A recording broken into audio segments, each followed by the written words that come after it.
ఉన్నత స్థానానికి వెళ్ళారు కదా అని చెప్పాను. సంతోషం. అయితే మా వాళ్ళు చెప్పారు నాకు, సార్ మీరు వెళ్ళి శంకుస్థాపన చేసిన భవనాన్ని మళ్ళా మీరే వెళ్ళి ఉపరాష్ట్రపతిగా ప్రారంభించడం అంత ఇదిగా ఉండదు, ఉపరాష్ట్రపతి మామూలుగా అన్ని కార్యక్రమాలకి వెళ్ళడం జరగదని నేను చెప్పాను. నేను శంకుస్థాపన చేసిన దాన్ని ఇంత తక్కువ కాలంలో ఇంత ఉన్నతంగా పూర్తి చేశారు కాబట్టి తప్పనిసరిగా మనం వెళ్ళి ప్రారంభోత్సవంలో పాల్గొవాలని నేను చెప్పాను. అదొక కారణం. అయితే రెండవ కారణం, ఈ ఆంధ్ర ప్రజల యొక్క వాళ్ళ యొక్క అభిలాషకు అనుగుణమైన ఈ అమరావతి రాజధాని నిర్మాణం ముఖ్యమంత్రి గారు ఏదైతే చేపట్టారో ఈ రాజధానికి కావలసిన అన్ని హంగులు, అన్ని సొగసులు, అన్ని వసతులు, అన్ని వనరులు కల్పించే దాంట్లో నా వంతు కూడా కొంతవరకు ప్రయత్నం చేయాలనే ఉద్దేశం, ఈ అమరావతిలో జరుగుతున్న అభివృద్ధిని కూడా చూద్దామనే ఉద్దేశంతో ముఖ్యమంత్రి గారు చేస్తున్న కృషికి చేయూతనివ్వాలనే ఉద్దేశంతో ఈరోజు రావడం జరిగిందని మీ అందరికీ కూడా నేను మనవి చేస్తూ ఉన్నాను. Normally the vice president do not go to programmes unless whether it is centenary or golden jubilee or silver jubilee or a special occasion.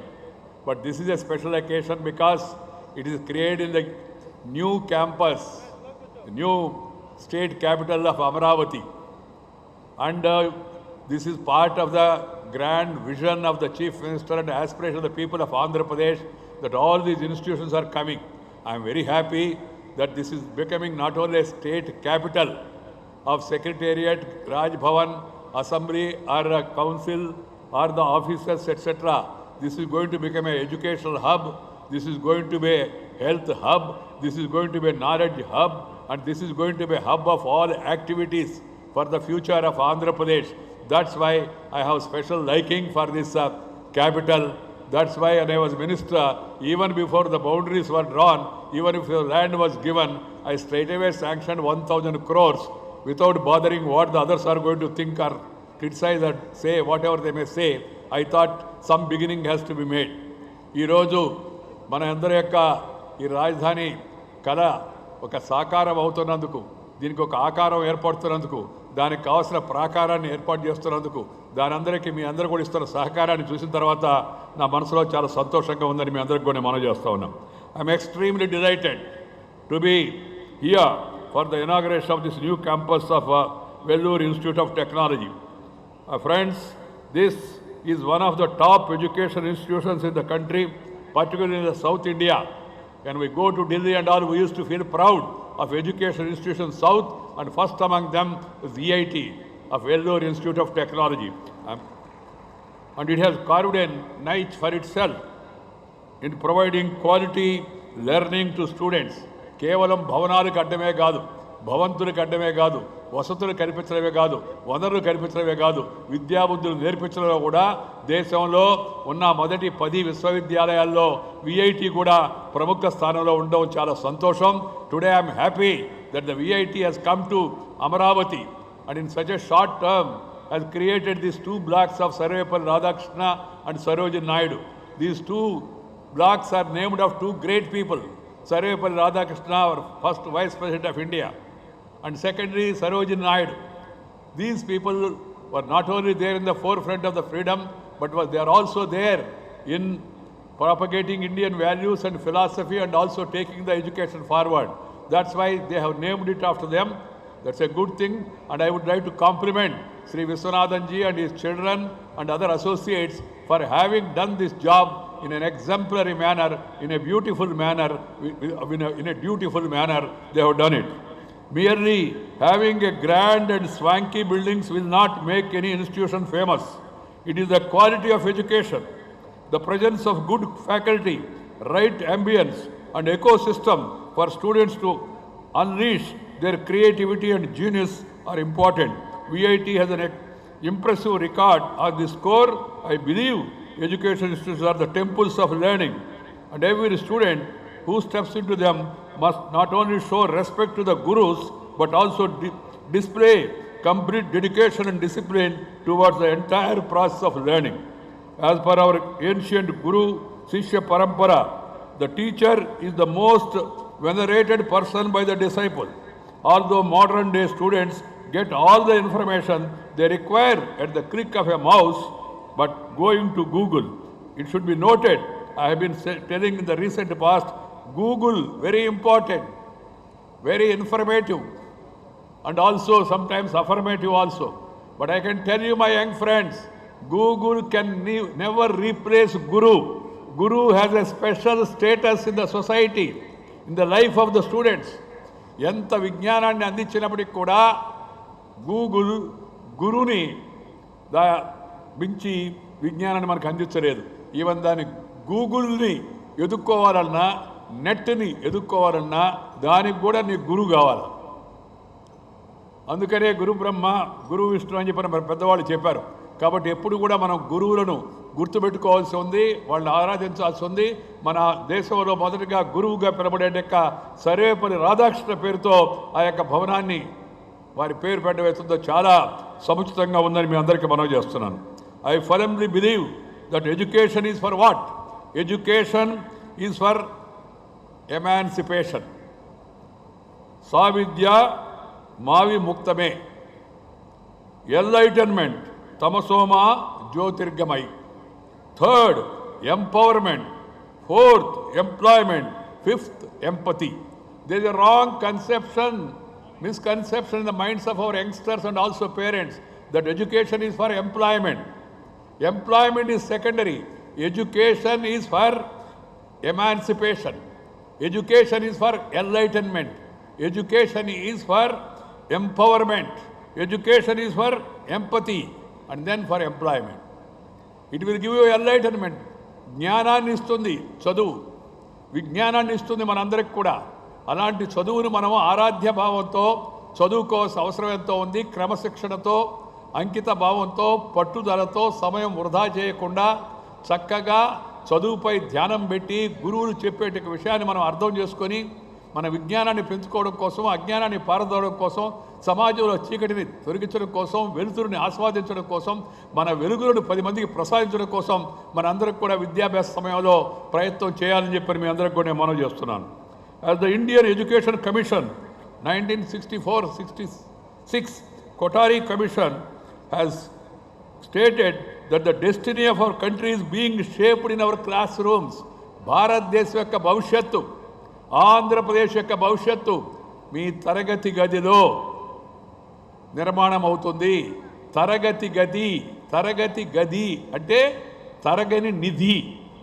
తరగతి గది తరగని నిధి. It's a wealth.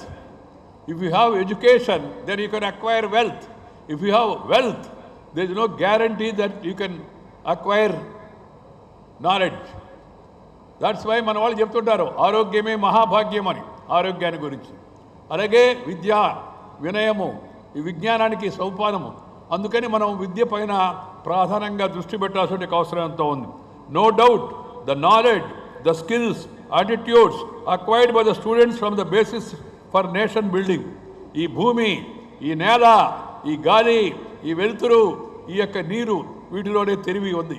ఇంతకుముందే ముఖ్యమంత్రి గారు చెప్తున్నారు, ఒక సత్య నాదెళ్ల, ఒక సుందర్ పిచాయ్, లేకపోతే ఒక ఇందిరా న్యూయి, ఒక అరుంధతి భట్టాచార్య, లేకపోతే ఇంకా అనేక మంది, వేలాది మంది, అనేక ఉదాహరణలు మనకు ఉన్నాయి. మనం అలా పాశ్చాత్య దేశాలకు వెళితే ఐటీ రంగంలో చూస్తూ ఉంటే every second person will be an Indian.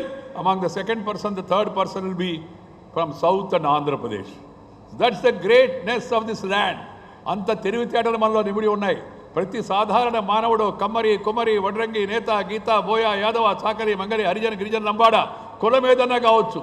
దాని మధ్యలో వచ్చిన అంతరాలు పెద్ద చిన్నాన్ని తేడా పెట్టవచ్చు. ప్రతి ఒక్కరిలో కూడా అంతర్లీనమైన తెలివి ఉంది, ప్రతిభ ఉంది. ఆ తెలివికి కాస్త సానబెట్టి, కాస్త దాన్ని దారిన పెట్టి మనం కానీ ముందుకు తీసుకెళ్తే అద్భుతాలు సృష్టించగలరు.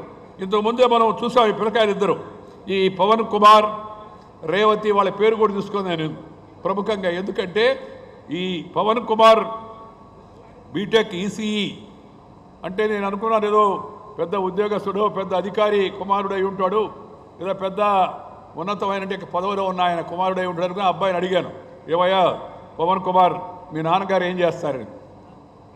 మీ నాన్నగారు ఏం చేస్తారు, మీరు ఏ జిల్లా అన్నా, కృష్ణా జిల్లా అన్నాడు. అయితే ఇంకా తప్పనిసరిగా ఇంకా పై స్థాయిలో ఉన్నవాడు అబ్బాయి ఉంటాడు అనుకున్నాను. అడిగాను, ఏం చేస్తుంటాడు మీ నాయన అన్న. వ్యవసాయం చేస్తుంటాడు సార్ అని చెప్పాడు. అంటే మట్టిలో మాణిక్యాలు ఉన్నాయి, ఆ మాణిక్యాలను మనం గుర్తించాలా. దాన్ని వెతకాల. ఆ రెండో అమ్మాయి రేవతి కర్నూలు నుంచి వచ్చింది, రాయలసీమ లాంటి వెనుకబడిన ప్రాంతం నుంచి. అందువలన తెలివి అనేది ప్రతి ఒక్కరిలో ఉంది. ఆ తెలివికి కాస్త గుర్తించి కాస్త ప్రోత్సహించి దానికి కానీ సానబెడితే అది బ్రహ్మాండంగా ప్రకాశిస్తుంది, వజ్రంలాగా వెలుగుతుంది. ఈ విశ్వవిద్యాలయాల పని, ఈ పాఠశాలల పని, ప్రభుత్వాల పని అది గుర్తించడము, దాని సౌకర్యం కల్పించడము, దాన్ని సహకరించడం మనందరం కూడా. అప్పుడు మరింత ప్రతిభను వాళ్ళు కనపరచగలరు.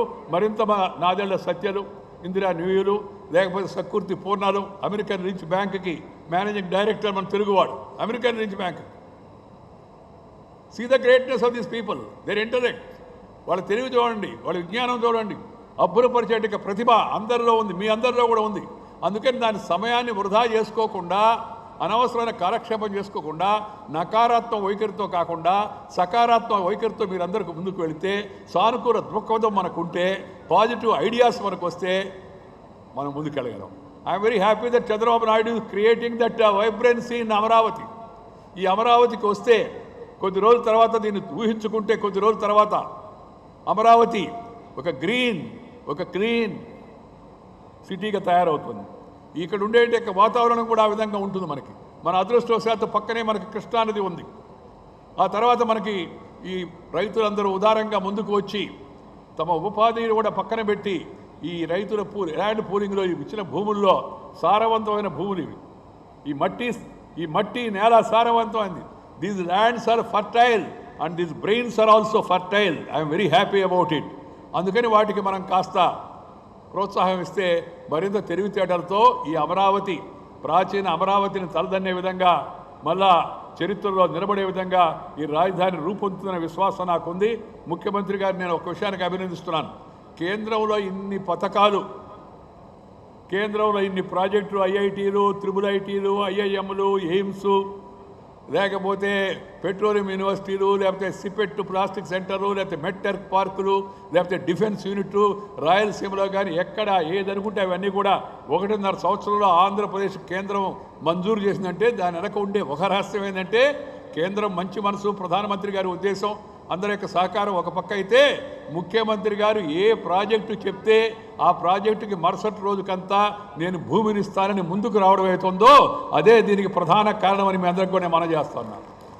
చిన్న చిన్న విషయాల్లో కూడా, ఎందుకంటే నేను మంత్రిగా ఉన్నాను, దేశంలో అనేక రాష్ట్రాలు అడుగుతూ ఉంటాయి, కానీ వాళ్ళు భూమి ఇవ్వడానికి ముందుకు రాలేరు. ముందుకు వద్దామని ఉన్నా కూడా వాళ్ళు భూమిని ఇవ్వలేకపోతున్నారు. దానివల్ల కొంత వెనకబడిపోతున్నారు. కానీ చంద్రబాబు నాయుడు గారు రేపు కేంద్రం ఏమో ఆలోచిస్తుందో ఇవాళ సాయంత్రం కనుక్కునే ప్రయత్నం చేస్తాడు. దానికి కావాల్సిన కోరిక పంపిస్తాడు. నేను మా ఇంటికి వచ్చినప్పుడు మర్యాదపూర్వకంగా ఆయన నన్ను కలవడానికి వచ్చాడు, ఉపరాష్ట్రపతి అయిన తర్వాత. నేను ఇప్పుడు మంత్రి కాదు కదా, ఉపరాష్ట్రపతిగా ఉన్నాను. కానీ మనసులో ఉంది, ఏదో ఒకటి చేయాలా తెలుగు ప్రజలకు, దక్షిణాది వారికి, మన ఆంధ్రప్రదేశ్కి ముఖ్యంగా, ఎందుకంటే కొంత అన్యాయం జరిగింది కాబట్టి దాన్ని సరిదిద్దాలా అనే ప్రయత్నం మొదటి నుంచి చేస్తున్నా. నాకు కనిపించింది ఏం చేద్దామంటే, ముందు రోజు సుష్మా స్వరాజ్తో మాడాను నేను, ఏమైనా చేసే అవకాశం ఉందా అని. నాది విదేశాంగం కదా, ఏం చేస్తాను అంది. విదేశాంగ శాఖ తరఫున కూడా ఏం చేస్తామంటే ఈ పాస్పోర్ట్లు, ఈ ఇమ్మిగ్రేషను, మిగతా ఎంక్వైరీలు, తర్వాత అక్కడి నుంచి వీసా డీటెయిల్స్ ఇవన్నీ కనుక్కోవడానికి ఒక విదేశ భవనం ఒకటి ఏర్పాటు చేస్తే ఎలా ఉంటుందంటే, ఈ మధ్యలోనే ముంబైలో ఏర్పాటు చేశాను, ఇది ఎక్కడ ఏర్పాటు చేయాలంది. చెప్తే నేను చెప్పాను, కొత్తగా ఏర్పడే ఆంధ్రప్రదేశ్లో అమరావతిలో ఏర్పాటు చేస్తే బాగుంటుందమ్మా విదేశ భవనం అని. దానికి భూమి ఇవ్వాలంది.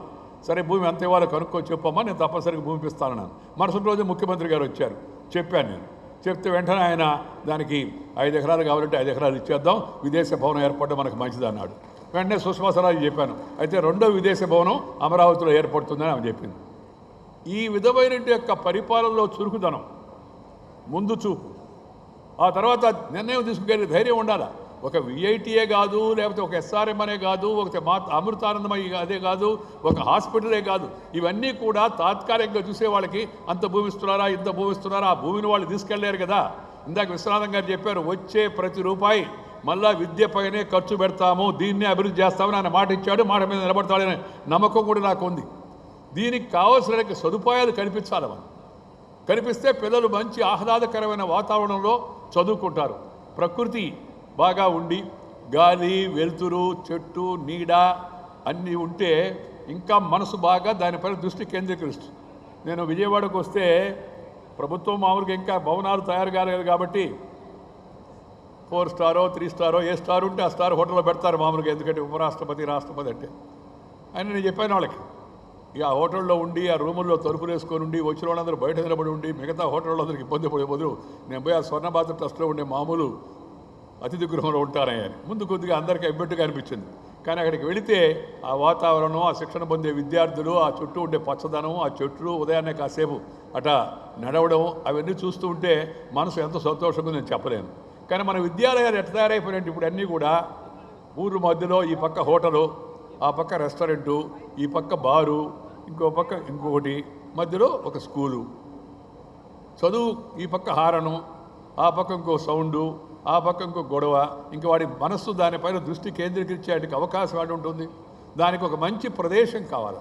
Campus and its ambience, its greenery, its గ్రీనరీనెస్ also is important to make you to focus your attention on study. If there is tension outside, there cannot be attention in the mind. We have to understand this. అందుకని ఈ క్యాంపస్లన్నీ కూడా భవిష్యత్తులో చాలా మంచి విజ్ఞాన కేంద్రాలుగా తయారవుతాయి. అమరావతి ఒక విజ్ఞాన కేంద్రంగా మన ప్రాచీన కాలంలో ఏ విధంగా అయితే భారతదేశ విశ్వ గురువులాగా తక్షశిల, నలంద, లేకపోతే నాగార్జున విద్యాలయాలు ఏర్పడ్డాయో అలాంటివి ఏర్పడేందుకు అవకాశం ఉంది. అంత ముందు చూపుతో ముఖ్యమంత్రి గారు ఇవాళ ఉదారంగా ఈ భూములు ఇవ్వడం చాలా సంతోషం అని చెప్పని మీ అందరికీ మనవి చేస్తున్నాను. Education should become a powerful tool of social, cultural and economic transformation of the country with strong moral and ethical values forming the basis of such transformation. As a result of several initiatives taken by successive governments with the goal of ensuring education for all, the country has several hundred universities, but numbers are not important. What matters is the quality, not the quantity. There is every need for the institutions of higher learning to raise standards, improve methods of pedagogy, enhance research activities and form greater linkages in the industry so that the students are well equipped to face the challenges of globalized world in which digital technologies are playing a leading role. Technology is changing so rapidly that students not only need to anticipate the future requirements but must also be able to develop the technologies of tomorrow. Basically, the universities must produce multi-skilled students of tomorrow, and for that to happen, the universities must convert themselves into centers of excellence. There are 760 universities in the country. We may feel great, but it is very painful to note there is not even one university at the world level with that excellence. In India, there are good universities, but you need excellent universities.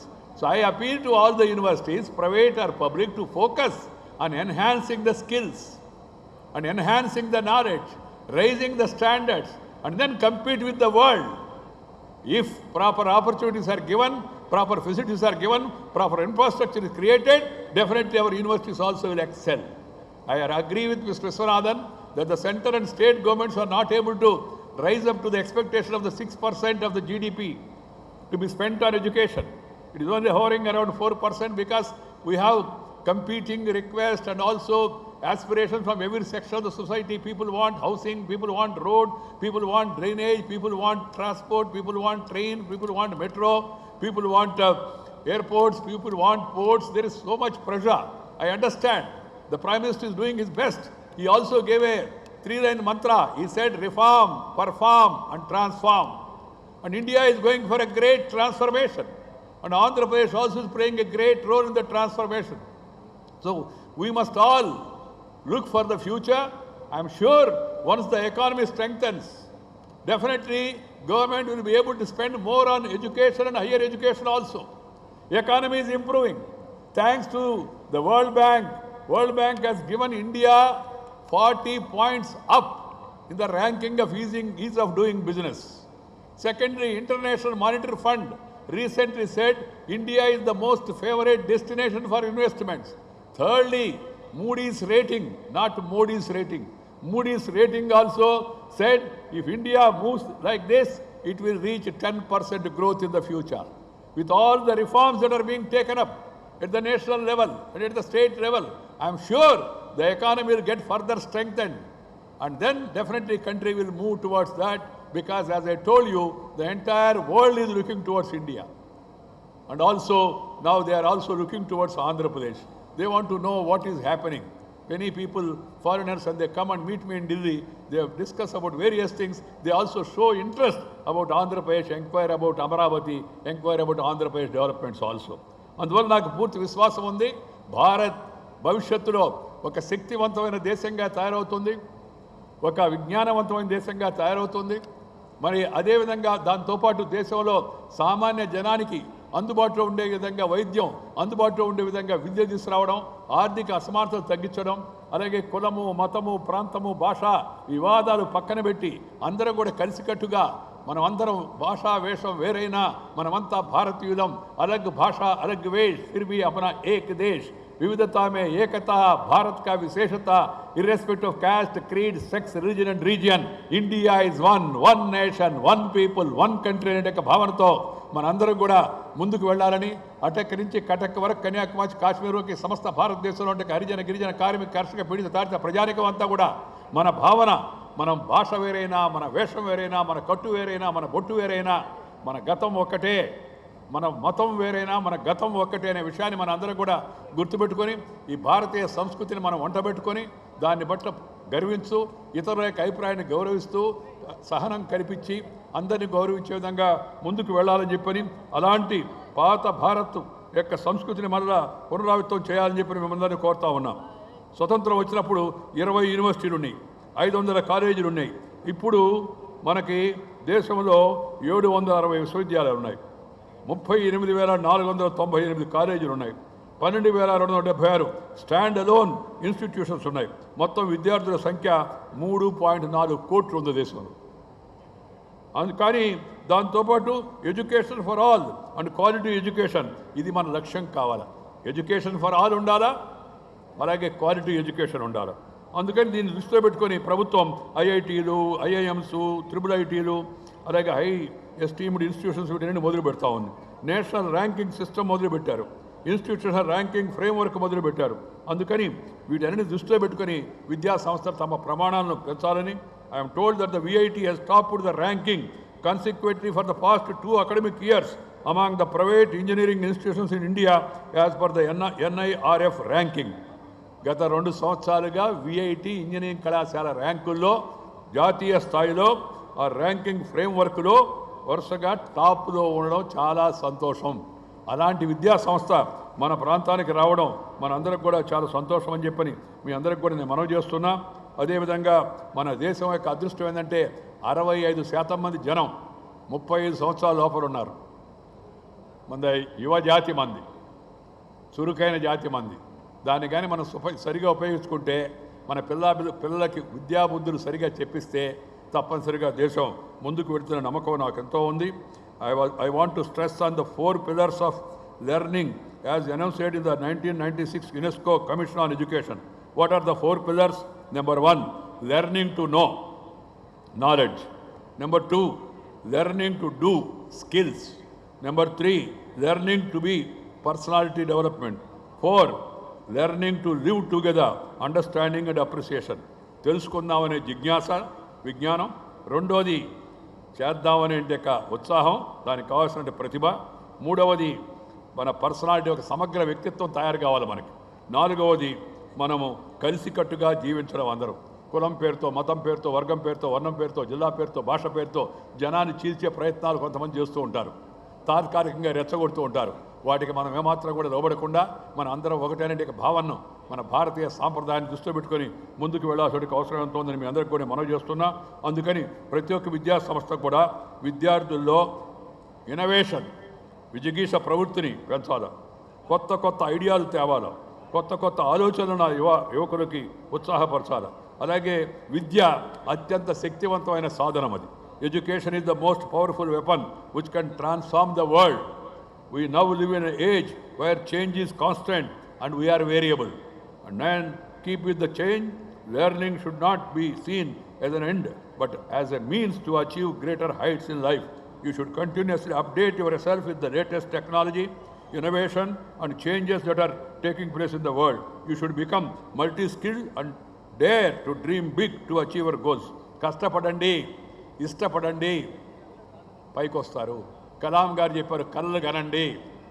సాధారణ paper పంచే వ్యక్తి Kalam, doctor Kalam దేశానికి రాష్ట్రపతిగా అత్యున్నతమైన పేరు తెచ్చుకున్నాడు. He has become the darling of the nation. ఛాయ్ అమ్మేటి యొక్క నరేంద్ర మోడీ కుటుంబానికి సపోర్ట్ చేస్తున్న నరేంద్ర మోడీ ఇవాళ ప్రపంచంలో శక్తివంతమైన భారతదేశానికి ప్రధానమంత్రిగా ఎన్నికై ఇవాళ ప్రపంచం యొక్క గుర్తింపు అంతా కూడా భారతదేశంపై వచ్చేట్టుగా చేస్తున్నాడు. నేను, చంద్రబాబు నాయుడు, మేము కూడా పెద్దగా కాన్వెంట్లో చదువుకోలేదు. మేము మామూలుగా వీధి బళ్ళు చదువుకున్న వాళ్ళమే, రైతు కుటుంబంలో పుట్టిన వాళ్ళమే, వ్యవసాయ కుటుంబం నుంచి వచ్చిన వాళ్ళమే. కష్టపడడం వలన, ఇష్టపడడం వలన, ఆ తర్వాత శ్రద్ధ పెట్టడం వలన ఇవాళ ముఖ్యమంత్రి అయ్యాడు ఆయన. నేను ఇవాళ భారతదేశానికి ఉపరాష్ట్రపతి అయ్యాను. సాధారణ నేపథ్యం ఉన్న అసాధారణమైన స్థాయికి వెళ్ళే అవకాశం ఈ దేశంలో ఉందనే దానికోసం మీకు 4 ఉదాహరణలు చెప్పాను. ఇంకా అనేక ఉదాహరణలు అలా చాలా ఉన్నాయి, అలాంటి అనేక ఉదాహరణలు. అందువల్ల వాటిని దృష్టి పెట్టుకోవాల్సిందిగా మీ అందరికీ కూడా మనవి చేస్తూ I would like to congratulate Vellore Institute of Technology, Andhra Pradesh, on this joyous occasion and wish all the best for your future endeavors. I am told